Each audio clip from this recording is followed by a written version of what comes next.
اپنے ماں باپ کا احسان بھول گئے میرے بھائیوں؟ وہ ماں جس نے 9 مہینے تک اپنے پیٹ میں ہمیں رکھا.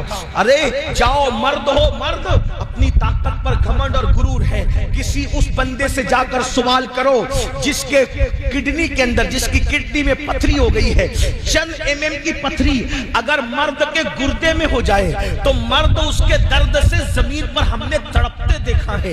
غور تو کریں، جو چند mm کی پتھری اپنے محفوظ گردے کے اندر سنبھال نہیں سکتا، اس ماں کو سلام کرو جس نے 3 کلو کا وزن 9 مہینے تک اپنی ماں نے، اس ماں نے اپنے پیٹ میں رکھا. اللہ اکبر. اور تمہیں پتا ہے جوانی کی دہلیز پر پہنچنے کے بعد ماں کو چھوڑنے والوں، باپ کو چھوڑنے والوں، تمہیں پتا ہے اللہ اکبر، جب ماں ایک بچے کو جنم دیتی ہے تو وہ ہر لمحہ کبھی موت سے قریب ہوتی ہے، کبھی زندگی سے قریب ہوتی ہے. جنم دینے والی ماں موت اور زندگی کے مجدار میں جو ہے ایک دوسرے کے کناروں سے ٹکراتے رہتی ہے. جس ماں نے پیدائش کے وقت اتنے جھٹکے برداشت کیے، اللہ اکبر.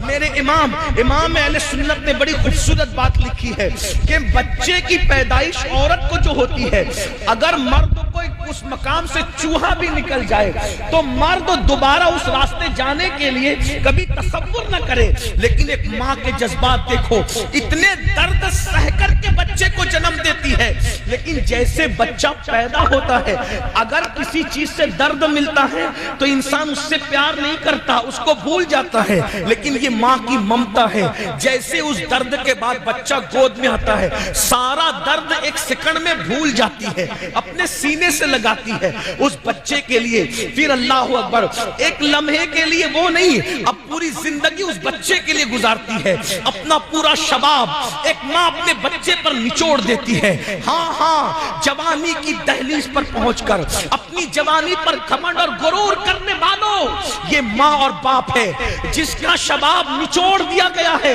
تب تمہیں شباب اور جوانی ملی ہے. یہ ماں باپ ہے.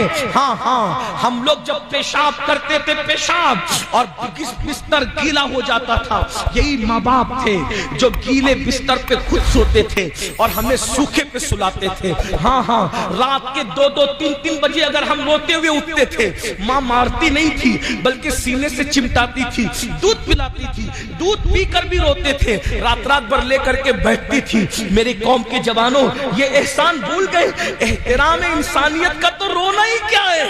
جو ماں کا احترام نہ کرے، جو باپ کا احترام نہ کرے. ذرا غور کیجئے میرے بھائیوں، اور یاد رکھنا، اچھی طرح یاد رکھنا میری قوم کے جوانوں، آپ تہجد گزار بھی بن جاؤ تو بھی آپ کی عبادت پہ قبول نہیں ہے جب تک ماں باپ کو راضی نہ کر لو. بلکہ